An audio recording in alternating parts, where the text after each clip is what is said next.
الحمد لله نحمده ونستعينه ونستغفره ونؤمن به ونتوكل عليه ونعوذ بالله من شرور أنفسنا ومن سيئات أعمالنا من يهد الله فلا مضل له ومن يضلله فلا هادي له ونشهد أن لا إله إلا الله وحده لا شريك له ونشهد أن محمدا عبده ورسوله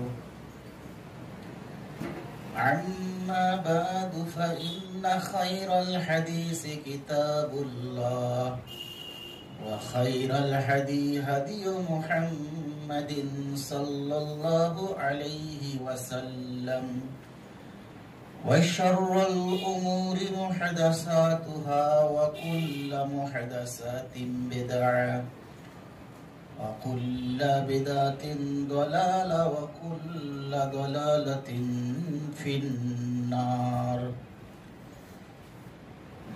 فأعوذ بالله من الشيطان الرجيم بسم الله الرحمن الرحيم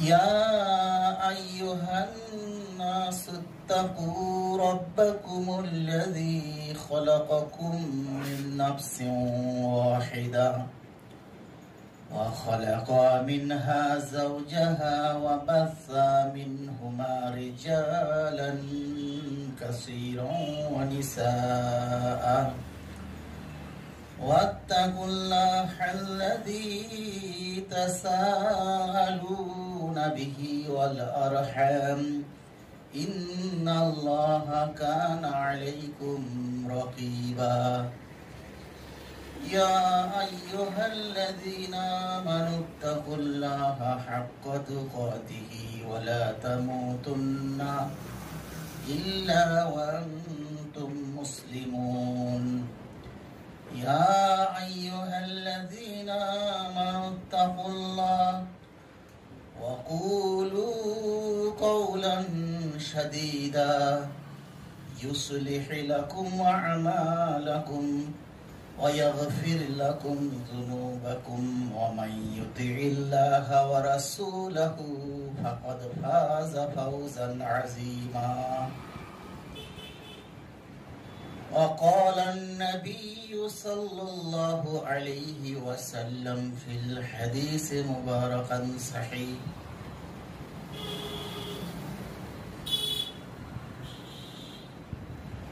الحديث المبارك صحيح إذا قلت قولا وكتاب الله وكنت سنة صحابة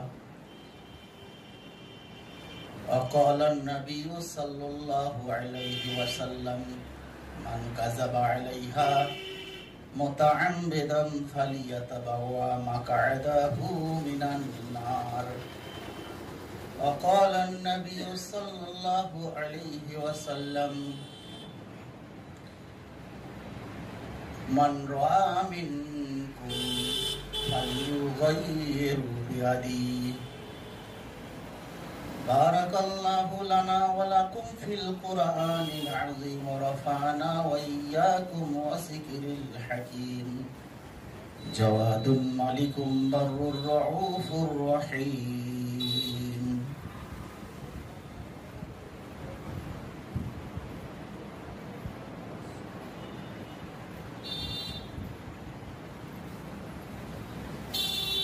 إن الحمد لله وحده الصلاة والسلام على رسول الله সমস্ত প্রশংসা গুণগান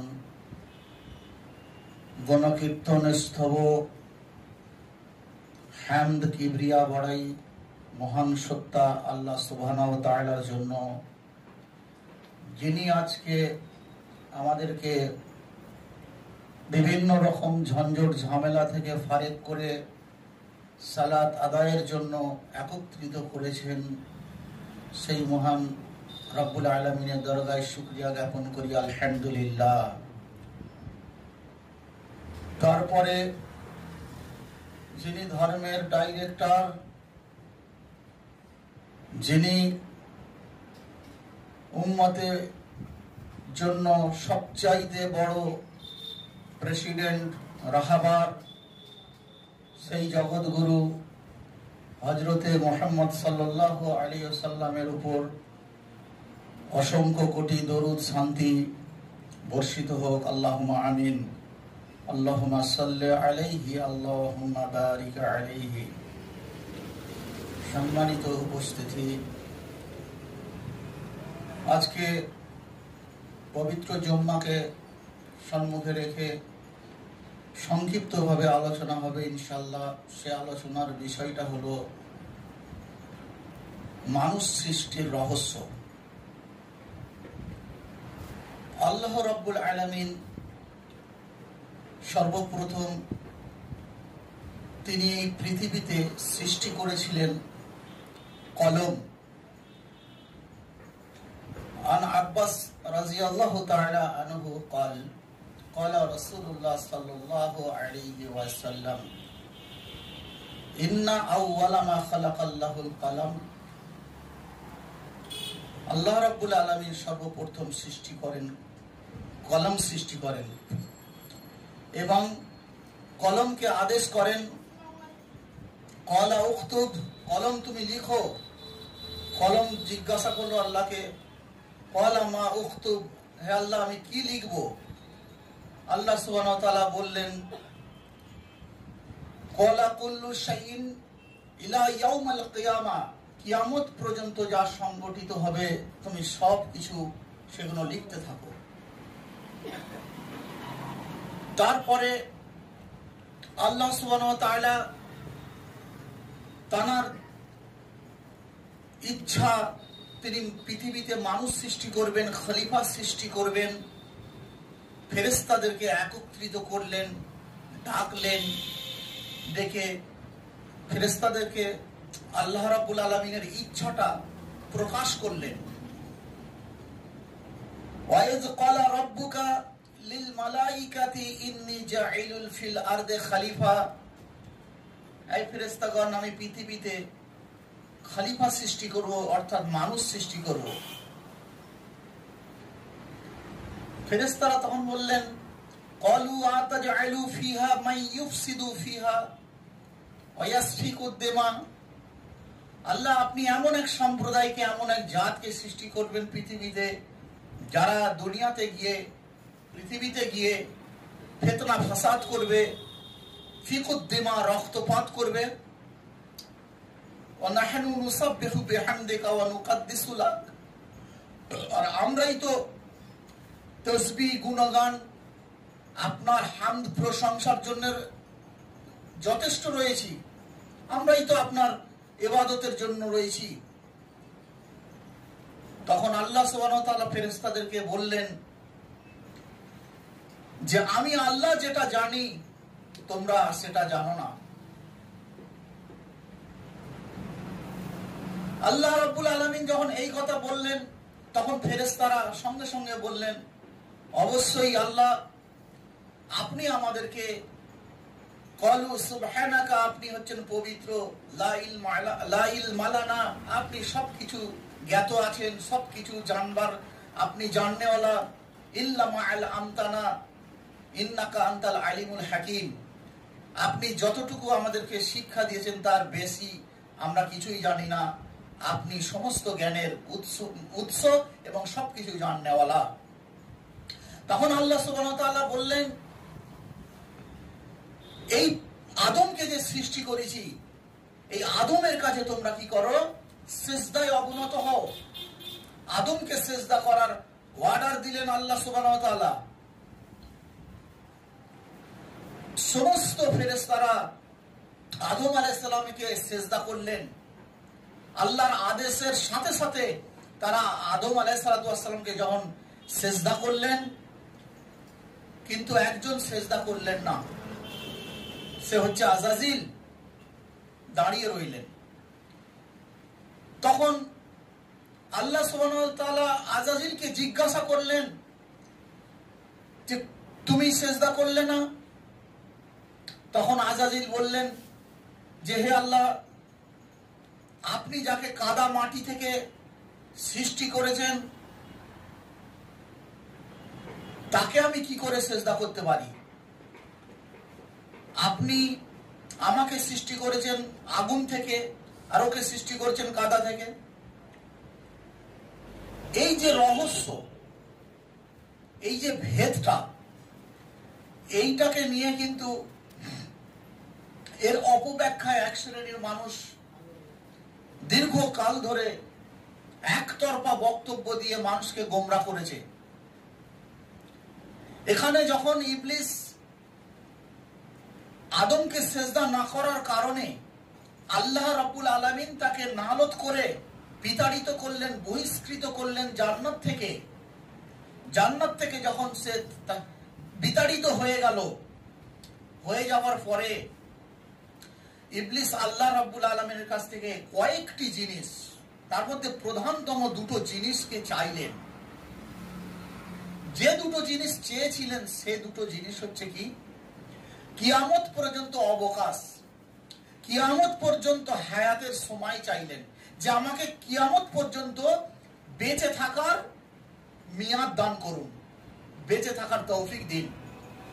আর যে আদমের কারণে আমি আজকে জান্নাত থেকে বঞ্চিত হয়েছি, সেই আদমের রক্তে রক্তে শিরায় শিরায় মিশে যাওয়ার ক্ষমতা আমাকে দান করুন। দুটো জিনিস, আহেম দুটো জিনিস চাইলেন। আল্লাহ রাব্বুল আলামিন দিয়ে দিলেন, বললে যা, তোকে আমি দিয়ে দিলাম। এখানে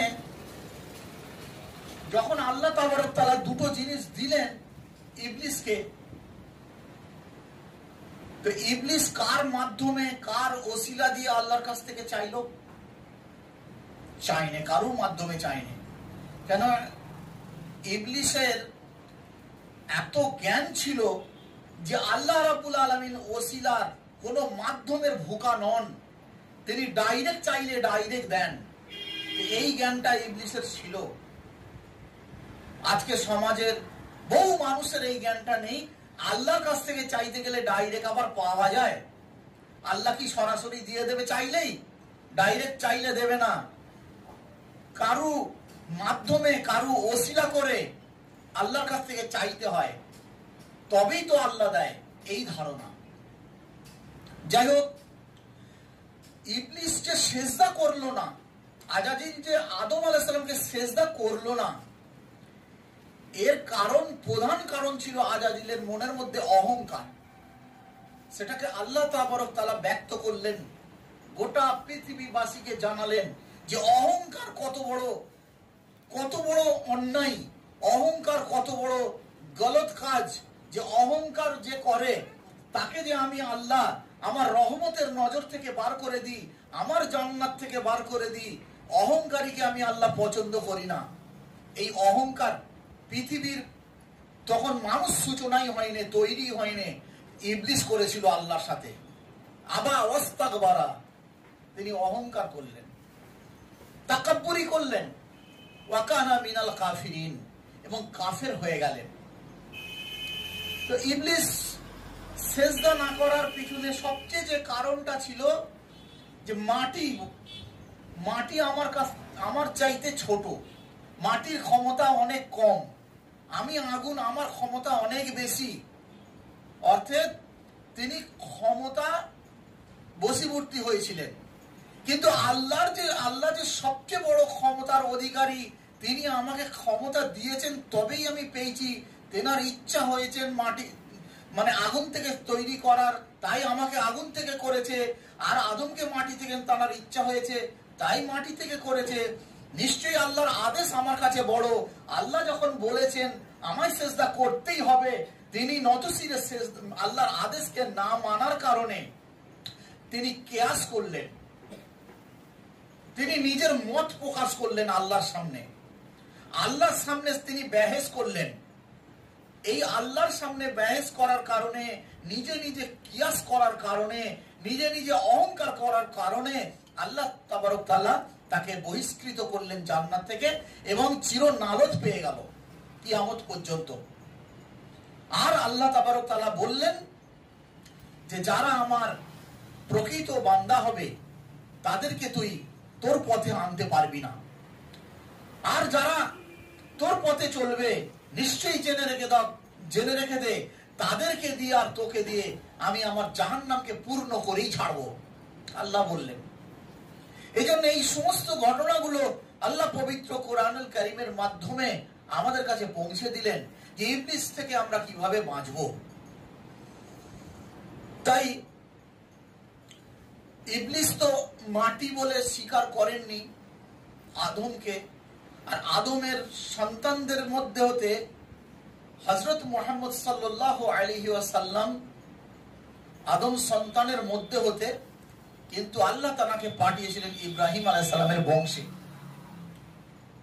আর তিনি বলেছিলেন অনেকবারই নবী সাল্লাল্লাহু আলাইহি ওয়াসাল্লাম যে আনা খায়রুম বাশারুন, আমি নিশ্চয়ই মানুষ, তবে আল্লাহ আমাকে উত্তম চরিত্র দান করেছেন। তারা উত্তম চরিত্র ছিলেন, কিন্তু আমি তোমাদের মতো মানুষ। কুল নবী তুমি বলে দাও ইন্নামা আনা বাশারুম মিসলুকুম, আমি তোমাদের মতোই মানুষ। ইউহা ইলাইয়া, আমার কাছে আল্লাহর পক্ষ থেকে আল্লাহর পরতাদেশ আসে, ওহী আসে। ওহী আসার কারণে মুহাম্মদ সাল্লাল্লাহু আলাইহি সাল্লাম পৃথিবীর শ্রেষ্ঠ মানুষ, সর্বসম্মানিত মানুষ, সর্বোন্নত মানুষ আল্লাহর কাছে তিনি। কিন্তু এই মানুষ বলে ইহুদিরা মানত মুহাম্মদ সাল্লাল্লাহু আলাইহি ওয়াসাল্লামকে, খ্রিস্টানেরাও মানত যে মুহাম্মদ একজন মানুষ, কিন্তু মুহাম্মদকে আমরা নবী হিসাবে মানব না।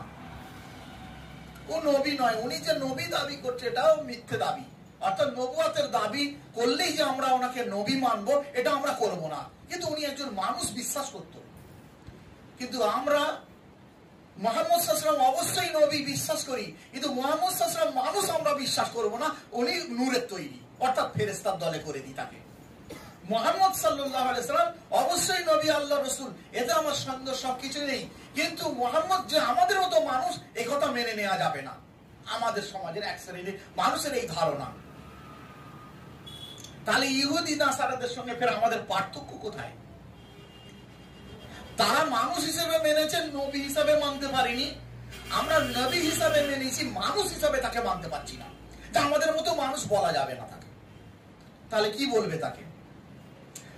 আল্লাহ যখন নিজেই বলছে মুহাম্মদকে তোমাদের মতোই করে মানে আমি সৃষ্টি করেছি, মানুষ করে সৃষ্টি করেছি, মানুষের মাঝেই তাকে পাঠিয়েছি, আমি তোমাদের মধ্যে থেকে চয়েস করে বাছাই করে আমি তার কাছে নবুয়ত দান করেছি।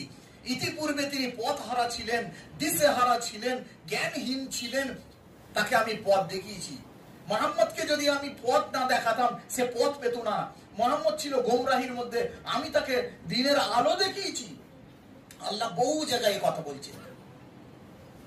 তাহলে মুহাম্মদুর রাসূলুল্লাহ সাল্লাল্লাহু আলাইহি সাল্লামকে যারা নূর বলছে, যে মুহাম্মদ নূরের তৈরি, এখানে সূরা মায়েদার একটা 15 নম্বর আয়াতের রেফারেন্স দেয় তারা, যে আল্লাহ রাব্বুল আলামিন বলেছেন কাদ জাআকুম মিনাল্লাহি ওয়া নূরু ওয়া কিতাবুম মুবিন, ওয়া কিতাবুম মুবিন। কাদ জাআকুম মিনাল্লাহি, নিশ্চয়ই আমি আল্লাহ নাজিল করেছি, নূরু, নূর নাজিল করেছি।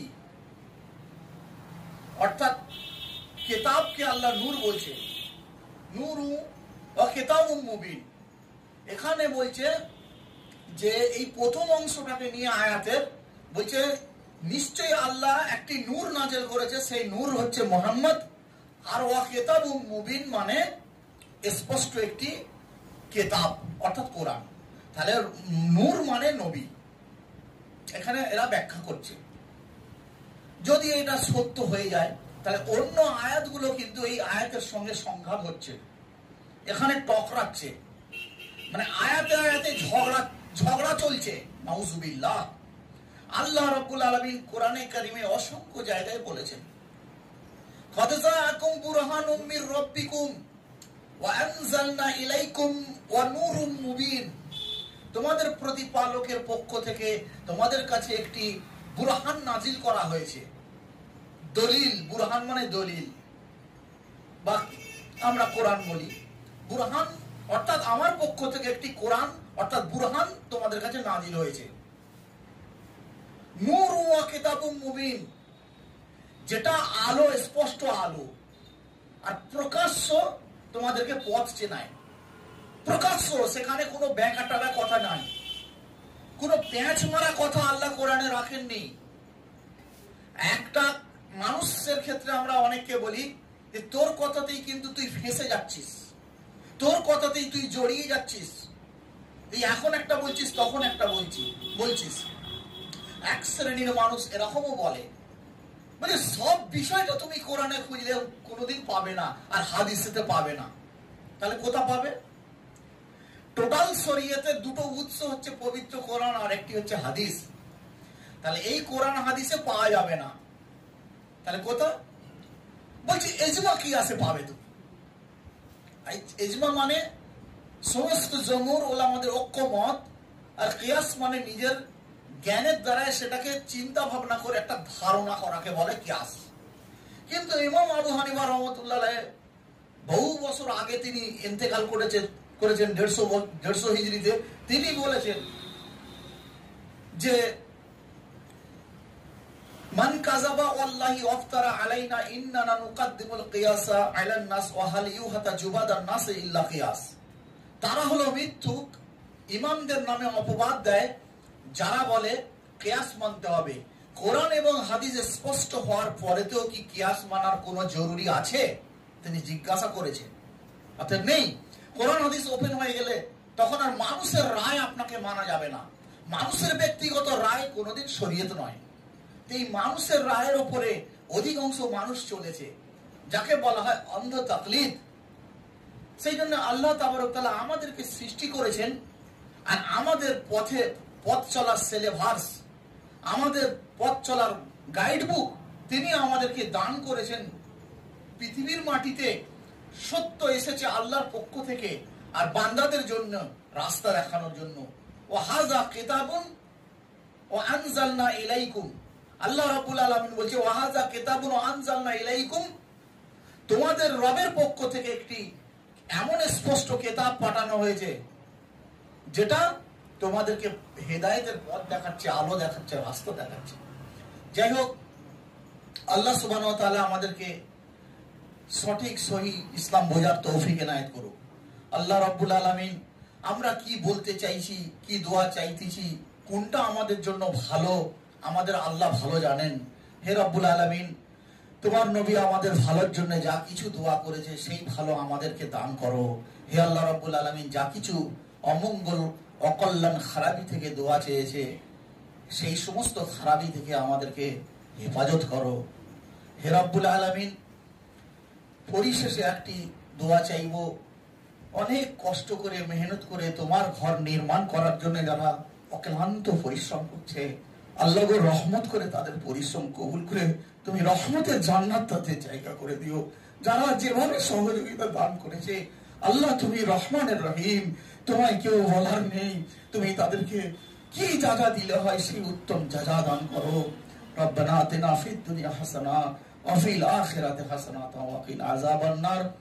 আল্লাহুম্মা সাল্লি আলা মুহাম্মাদিন ওয়া আলা আলি মুহাম্মাদিন কামা সাল্লাইতা আলা ইব্রাহিম ওয়া আলা আলি ইব্রাহিম ইন্নাকা হামিদুম মাজিদ।